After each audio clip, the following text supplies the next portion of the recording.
অন্তর্বর্তীকালীন সরকারের প্রথম কর্মদিবসে রাজধানীতে তীব্র যানজটের কারণে ভোগান্তিতে অফিসগামী মানুষ। শিক্ষার্থীরা সাধ্যমতো সড়কে শৃঙ্খলা আনার চেষ্টা করছে। সড়কে ট্রাফিক পুলিশের অভাবও অনুভব করছেন অনেকে। দ্রুত মেট্রো রেল চালু করলে যানজট কমে যাবে বলেও জানান অনেকে। এদিকে ধীরে ধীরে খুলছে সব শিক্ষা প্রতিষ্ঠান।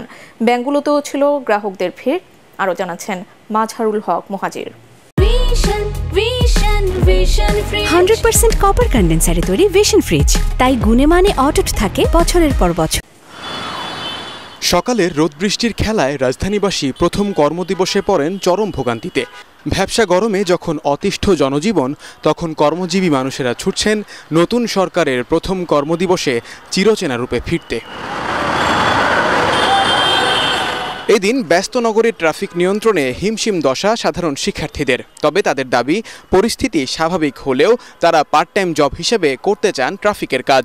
মানে এইটাকে যদি পার্ট টাইম জব দেওয়া যেত, যাদের অফ ডে থাকে, অনেক ছুটি থাকে, ওই দিনগুলোতে যদি ওরা কাজ করতো, তাহলে আমাদের ট্রাফিক পুলিশদেরও চাপ কম যেত আর রাস্তাঘাটও ঠিক হতো। আমরা চাচ্ছি তাদের সাথে মিলেমিশে কাজ করতে। তাদেরকে অনেক স্যালুট যে এত কষ্ট করে তারা এখানে থাকে। এটার কষ্ট আমরা এখন বুঝতেছি যে ট্রাফিক পুলিশদের কত কষ্ট। পোলাপান যেভাবে কাজ করতেছে প্রশংসনীয়, কিন্তু ট্রাফিক পুলিশের প্রয়োজনীয়তা আছে, কারণ তারা পুরোপুরি ট্রাফিক রুলস জানে না, কোন রাস্তায় বেশি গ্যাপ দিতে হবে, কোথায় কি করতে হবে। এ সময় সড়কের জ্যাম নিয়ন্ত্রণে মেট্রো রেলকে চালু করার দাবি জানান কর্মজীবী মানুষেরা। মেট্রো রেলটা চালু করে দিলে আমাদের অনেক সুবিধা হবে মিরপুরবাসীর জন্য। এখন মেট্রো রেলটা যে স্টপেজ হয়তো ভাঙচুর করছে, ওই স্টপেজ বাদ দিয়ে শুনছিলাম যে চালু করবে, এটা চালু করলে ভালো সুবিধা হইতো। এদিকে আজ থেকে শিক্ষা প্রতিষ্ঠান আবার পুরোদমে চালু নির্দেশ থাকলেও বাস্তবতা ভিন্ন। স্কুল কলেজ চালু থাকলেও নেই শিক্ষার্থীদের উপস্থিতি। এরই মাঝে অনেক গার্জিয়ান যোগাযোগ করছেন এবং ওনারা ছেলে স্কুলে পাঠাতে আগ্রহী। বছরের এই সময়টা কিন্তু ওদের ক্লাস হয়, পূর্ণদমে ক্লাস চলে। তা আশা করি যে ছেলেরা এর মধ্যে চলে আসবে, আগামীকাল থেকে ওরা আসবে। ব্যাংকগুলোতেও দেখা গেছে প্রচুর গ্রাহক।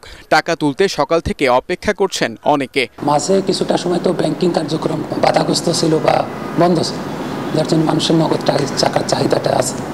এর জন্য ব্যাংকিং কাউন্টার এবং বুথ সব জায়গাতেই টাকা উত্তোলনের একটা চাপ আমরা দেখছি। এমন বাস্তবতায় দ্রুত চিরচেনা রূপে ফিরবে নগর জীবন, এমন প্রত্যাশা সবার। মাজহারুল হক মুহাজির, এটিএন বাংলা, ঢাকা।